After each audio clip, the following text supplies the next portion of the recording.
Oke. Assalamualaikum warahmatullahi wabarakatuh.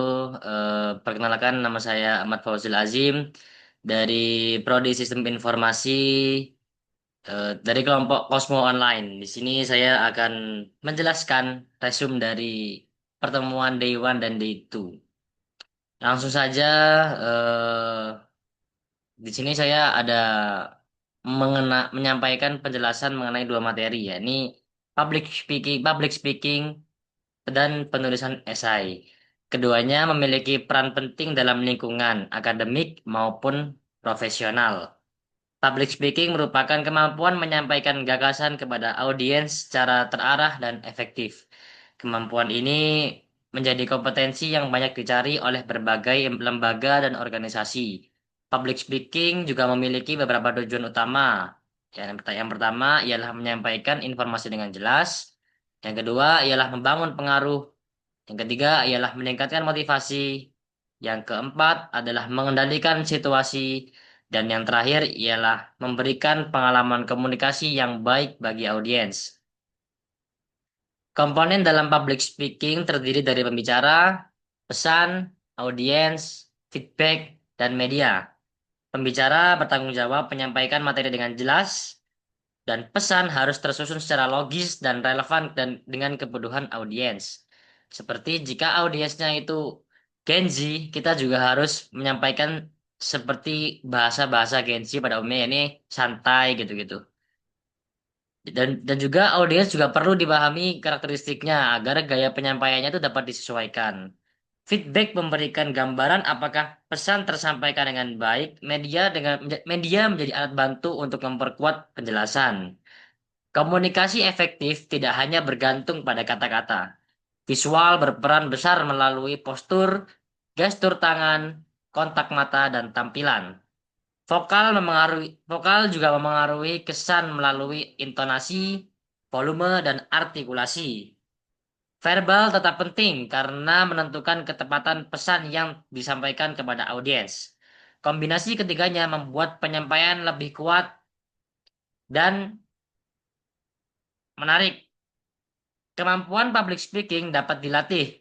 Anda dapat memulai dengan banyak membaca, menyusun materi yang rapi, lalu melakukan latihan yang berulang. Latihan di depan cermin atau merekam diri dapat membantu melihat perkembangan Anda melatih public speaking. Hindari berbicara terlalu cepat dan juga hindari membaca teks secara penuh. Kurangi filler words yang mengganggu pemahaman. Fokus pada pesan yang ingin disampaikan. Selanjutnya, saya akan membahas materi mengenai penulisan esai. Esai adalah bentuk tulisan non-fiksi yang memuat pendapat penulis terhadap suatu isu. Tujuan esai adalah memberikan argumen yang dapat dipertanggungjawabkan melalui data dan referensi. Struktur esai terbagi menjadi tiga bagian: pendahuluan, pembahasan, dan penutup.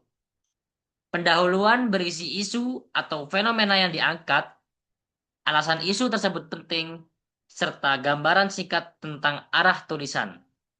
Pembahasan memuat argumen, analisis data, serta ide atau gagasan solusi yang relevan. Pada bagian ini, penulis perlu menyajikan informasi yang terstruktur, dan yang terakhir, penutup berisi rangkuman dan rekomendasi atau saran dari pembuat esai.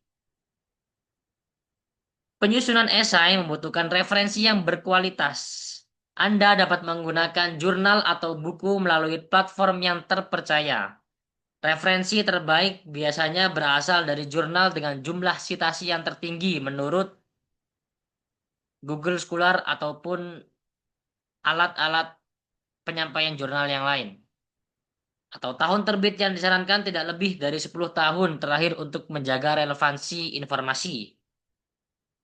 Proses menulis esai akan lebih mudah ketika Anda menentukan satu masalah yang jelas. Kumpulkan fenomena-fenomena yang relevan, pilih sudut pandang yang ingin Anda bahas, susun argumen yang logis, serta banyak Penulis produktif mampu menghasilkan karya karena mereka mengikuti timeline yang konsisten, memiliki motivasi yang stabil, dan terus meningkatkan kemampuan melalui praktek. Public speaking dan esai memiliki hubungan yang saling mendukung. Keduanya membutuhkan struktur, pemahaman topik, dan kemampuan menyampaikan gagasan secara jelas. Jika Anda melatih keduanya secara berkelanjutan, kemampuan komunikasi Anda akan berkembang secara signifikan. Terima kasih, saya Fauzil. Izin pamit undur diri. Wassalamualaikum warahmatullahi wabarakatuh.